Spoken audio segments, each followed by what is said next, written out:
Reporting वहाँ जिला में करें। हम लोग अपने स्तर से जितना आप लोग पूर्ण क्षति वाला आप रिपोर्ट कर दिए है ना, जितना गृह क्षति हुआ, गृह क्षति का तो अभी कहीं पर आप सर्वे भी नहीं किए। सब सर्वे हो गया सर, गृह क्षति का हाँ अपलोड हो गया, मैक्सिमम जितना है अपलोड हो गया।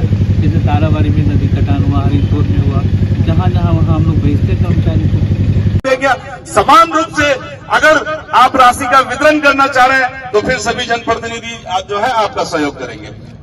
प्रखंड को बाढ़ प्रभावित क्षेत्र घोषित करने के लिए जनप्रतिनिधि बैठे थे अनिश्चितकालीन धरना पर। मांगों का अधिकारी ने दिया आश्वासन। बताते चले बायसी प्रखंड के मुखिया संघ के द्वारा मंगलवार को बायसी क्षेत्र को बाढ़ प्रभावित क्षेत्र घोषित करने तथा अन्य कई मांगों को लेकर प्रखंड परिसर में अनिश्चितकालीन धरना प्रदर्शन में बायसी प्रखंड के सभी 17 पंचायत के मुखिया, सरपंच, समिति सदस्य एवं वार्ड सदस्य एवं सैकड़ों आमजन बैठे थे, जहां सभी ने बाढ़ से प्रभावित पीड़ित परिवारों को सहायता के रूप में जीआर राशि, फसल क्षति मुआवजा, विस्थापित परिवारों को मकान एवं तत्काल मदद पहुंचाने की मांग को बुलंद करने का काम किया और सरकार पर जमकर निशाना साधा। जहां बायसी के वर्तमान विधायक सैयद रुकनुद्दीन अहमद एवं पूर्व विधायक हाजी अब्दुल सुबान, जिला परिषद अध्यक्ष गुलाम सरवर, जिला परिषद प्रतिनिधि परवेज आलम, मुख्तार आलम, प्रखंड प्रमुख इम्तियाज आलम, उप प्रमुख मकसूद आलम ने पहुंचकर अपने सहयोग से धरना प्रदर्शन को सफल बनाया। वह दिन भर धरना प्रदर्शन के अंतिम घड़ी में बायसी अंचल अधिकारी गणेश पासवान, प्रखंड विकास पदाधिकारी नूतन कुमारी अपने कर्मचारियों के साथ धरना प्रदर्शन पर पहुंचकर वर्तमान एवं पूर्व विधायक सहित वहां मौजूद सभी मुखिया प्रतिनिधि से बात कर जीआर राशि पर सहमति जताते हुए धरना प्रदर्शन को अस्थायी रूप से स्थगित करवाया और जीआर राशि से संबंधित सभी कागजात को तैयार कर जमा करने को कहा गया। इलाके का है, मान लीजिए कहीं ऊंचाई में आप देख रहे हैं हरियाली देख रहे हैं, तो उसी को पूरा क्षेत्र को आप थोड़े आप इंक्लूड कर लीजिएगा। पूरा क्षेत्र हमारा जो निचला इलाका है, तमाम धान अभी आप देख रहे हैं, धान का पेड़ अभी निकल गया है, लेकिन उसका फसल तो खत्म हो गया है मेरा ना, फसल तो सड़ गया, उसमें दाना आ गया, उसमें गाछ पकड़ लेता है, वो धान होता नहीं है। और तो अभी हमारा क्षति जो है पिछले 19 से भी कम नहीं है, ज्यादा ही है। और इसके बावजूद भी अगर हम लोगों के यहाँ अगर मैंने आंशिक कर दिया जाए तो ये काफी दुखद है और सौतेलापन हम लोग मान रहे हैं इसको। इसलिए जो आप सूची दिए हैं इन लोगों को, पंचायत को जो सूची दिए हैं, आज अनुश्रवण की बैठक अगर है तो हमारे जितने भी जनप्रतिनिधि मुखियागण हैं, जो भी समितिगण हैं, जो भी लोग हैं, इन लोगों से बात हुई, उसमें भी कटौती करके भेजा गया है। मुखिया लोगों का आपत्ति है कि जो सूची दिया है तो जो पहले वाला सूची था उससे हर वार्ड में 50-25 ऐसे करके कम करके मतलब काट करके दिया गया है। उसमें कुछ है सुधार करने का गुंजाइश है।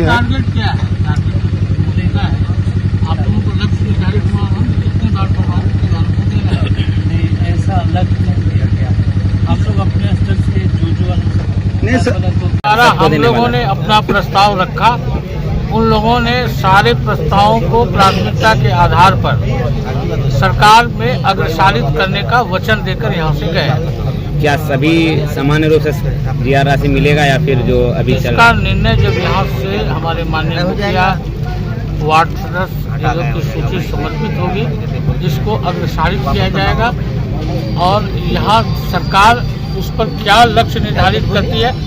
चूँकि मैं अभी कह दूं कि जनरल है, लेकिन सरकार का एक लिमिटेशन होगा, एक सीमा होगा, उस सीमा के अंदर ही लोगों को बांटना है। तो उस स्थिति में यहाँ के मुखिया, यहाँ की अवाम रिलीफ लेने से इनकार करेगा, ऐसा सामूहिक निर्णय होगा। जो अभी एक बयान चल रही है कि अधिकारी द्वारा बताया गया कि सामूहिक किचन चलाया जा रहा है बायसी में, लेकिन ये एकदम बकवास है, एकदम विफल है। अधिकारियों का टेबल टॉक है। ये बंद कमरे में बैठकर पूरी अपनी कौन सी निगाहों से पूरे बायसी विधानसभा क्षेत्र को देख रहे हैं। बड़े आश्चर्य की बात है, न कहीं कोई मेडिकल कैंप लगा, न कहीं कम्युनिटी किचन का व्यवस्था था। ऐसा व्यवस्था पूर्व में होता था तो वहाँ के मुखिया जी लोग सत्यापन करते हैं। अभी हमारे सभी माननीय 17 मुखिया यहाँ मौजूद है, किसी पंचायत में कोई भी कम्युनिटी पुल नहीं चला। ये मैं सीधा कर रहा हूँ। देखिए, आज का जो धरना रखा गया है ये बायसी प्रखंड अंतर्गत 17 पंचायत जो है बाढ़ से प्रभावित है। खास करके 5-6 नदियाँ और इसके बजाय जो है फिर 56 फाटक खुल जाना, कोसी नदी का पानी आना, इससे पूरे पंचायत जो है प्रभावित है। अब 90% लोगों का कच्चा चूल्हा है, कच्चा चूल्हा बंद है। कोई कम्युनिटी किचन का कहीं भी व्यवस्था नहीं है, मेडिकल टीम का व्यवस्था नहीं है। और विस्थापित जो परिवार है जिनका नदी में घर कट करके मिलन हो गया, उनको भी अब तक कोई सरकारी मुआवजा नहीं मिला है। यही सब मांग को लेकर के आज हम लोग धरना में बैठे हुए हैं। 17 पंचायत है, 17 पंचायत में एक भी नाव नहीं है। कम से कम 5-6 करके नाव होना चाहिए लोगों का जान बचाने के लिए। अब तक यानी कि क्या कम्युनिटी किचन या मेडिकल कैंप आपके कई पंचायत प्रखंड में कहीं लगाया गया? अब तक पूरे प्रखंड के किसी भी पंचायत में कम्युनिटी किचन नहीं दिया गया है। यहाँ पे 17 पंचायत के मुखिया उपस्थित हैं और 17 पंचायत की मुखिया से आप पूछ सकते हैं किसी पंचायत में जो है कम्युनिटी किचन उपलब्ध नहीं कराया गया।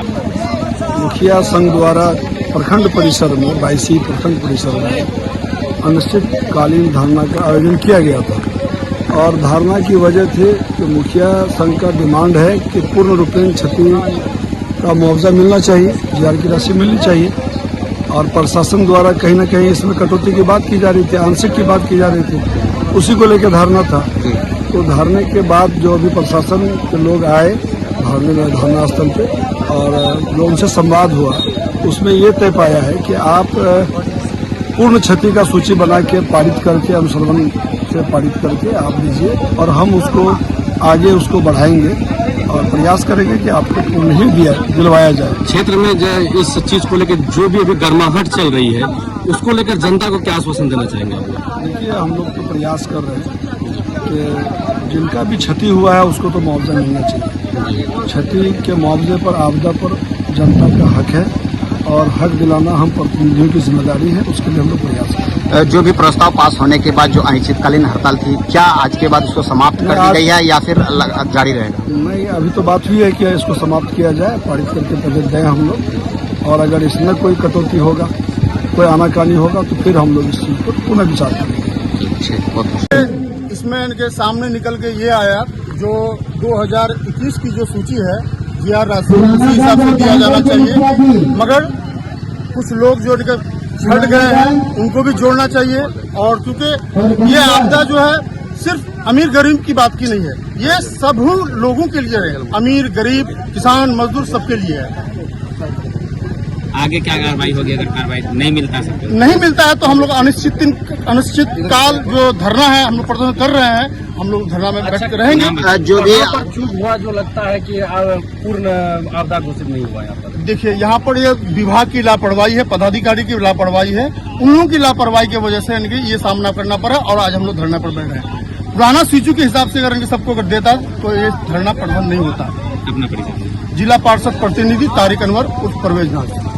हम लोग अनिश्चितकाल धरना की नीयत से बैठे थे, लेकिन जब अधिकारी पदाधिकारी को खबर उन तक पहुंची तो सब धरना स्थल पे आए और यकीन दिलाया इस बात का कि आप लोगों ने जो सूची तैयार की है, जो प्रखंड से दी गई है और उसके अलावा जो आपने तैयार की है, उस सूची के एतबार से आप अनुश्रवण कमेटी की बैठक के एतबार से साइन करके दे दें और हम इसको जिला भेज देते हैं और यकीन दिलाते हैं इस बात का कि ज़्यादा से ज़्यादा इसमें मतलब ये पेमेंट किया जाएगा और पूरे यकीन के साथ कहते हैं हम कि हर परिवार को मिलना चाहिए और मिलने की कोशिश करेंगे। ये तमाम निर्णय होने के बाद जो अनिश्चितकालीन धरना चल रही थी उसको समाप्त की गई है या जारी रहेगा?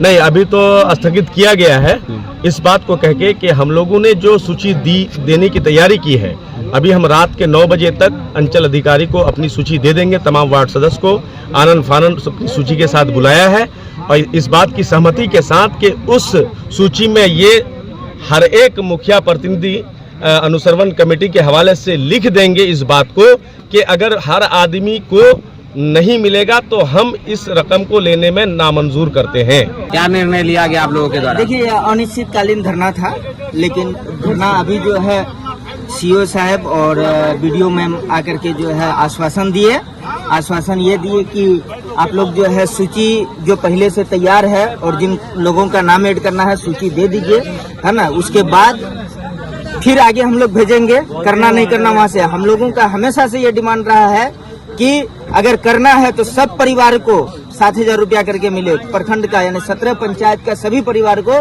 हर एक आदमी को यानी कि 7,000 रुपया करके मिले, यही मांग है हमेशा। अगर नहीं देना है तो ये जो 10-20 आदमी को देना चाहता है तो नहीं, हम लोग को स्वीकार नहीं है। 10-20 आदमी को, हर परिवार को मिलना चाहिए। बस यही बात के साथ हम समाप्त करना चाहते हैं। जय हिंद, जय भारत। लोगों की मांगों को नहीं पूरी करती है, तब फिर आगे का क्या कदम उठाया जाएगा? देखिए, अनिश्चितकाल धरना के लिए जो बैठे थे, दिन भर चलने के बाद संबंधित पदाधिकारी, प्रखंड विकास पदाधिकारी, अंचल अधिकारी धरना स्थल में आने का काम किया और उन्होंने आश्वासित किया, चूंकि हमारी मांग की वजह से हम लोग धरना में बैठे थे, कि जो GR राशि की जो सूची है आपके साइड में अपलोड, टोटल सारे लोगों को हम लोगों को पारित करके हम लोगों को तभी देंगे अनुश्रवण से। उस बात पर सहमति जताई गई विभाग के द्वारा कि ठीक है, आप तमाम जितने भी सूची है उस सूची पर अनुश्रवण समिति से पारित करके दे दें। हम लोग उसको आगे भेजने का काम करेंगे। साथ ही हम लोगों ने अपना एक विचार रखा, तमाम जनप्रतिनिधि, क्योंकि ये जनता से जुड़ा हुआ था, जिस बात का खौफ था कि कहीं ऐसा ना हो कि कुछ सिलेक्टेड लोगों को मिले। हम लोगों ने रखा कि अनुश्रवण समिति का जो प्रस्ताव लिया जाता है उसमें हम लोग प्रस्ताव लेकर के ये भी अंकित करने का काम करेंगे कि हमारे प्रखंड में जो 46,000 या 50,000 लोगों का जो पोर्टल साइट पर लोड है, हम लोगों को अगर सरकार देने का कार्य करे राशि 7,000, तो ये 50,000 लोगों को देने का कार्य करे, और अन्यथा अगर न देना चाहे तो हम लोग सिलेक्टेड लोगों का पैसा लेने के लिए यहाँ की जनता नहीं तैयार है और नहीं जनप्रतिनिधि तैयार है। तो इस चीज को अब हम लोग सर्वसम्मति से तमाम लोगों का, जिन लोगों का, सारे लोगों का नाम जिनका है सूची में, वो सारे सूची को अनुश्रवण से पारित। क्या इसमें नया भी नाम जोड़ा जाएगा कि सिर्फ उसी का? नया नाम से जुड़ा हुआ संबंधित ये है कि अभी तक तो उन लोगों का यही कहना है कि जो पोर्टल पर साइट पर लोड है आपका जो GR राशि, जिसके हिसाब से आपका 2019 तक मिला था राशि, 2017-19 तो उसी को आप अनुश्रवण से पारित करके दे दें। और नया के लिए अभी कोई ठोस नहीं बता रहे हैं कि जुड़ सकता है। अगर लोगों को लगता है कि पर्याप्त समय में, चूंकि वक्त नहीं है, 9 तारीख तक मुख्यमंत्री ने घोषणा किया है कि DBT के माध्यम से पैसा जाना है, तो इसलिए अगर लोगों को लगता है कि पर्याप्त समय है और कुछ लोग अगर कर पाते हैं, तो जो छूटे हुए वंचित लोग हैं, ऐसे लोगों का थोड़ा आनंद फानंद में देने का कार्य करें। ठीक।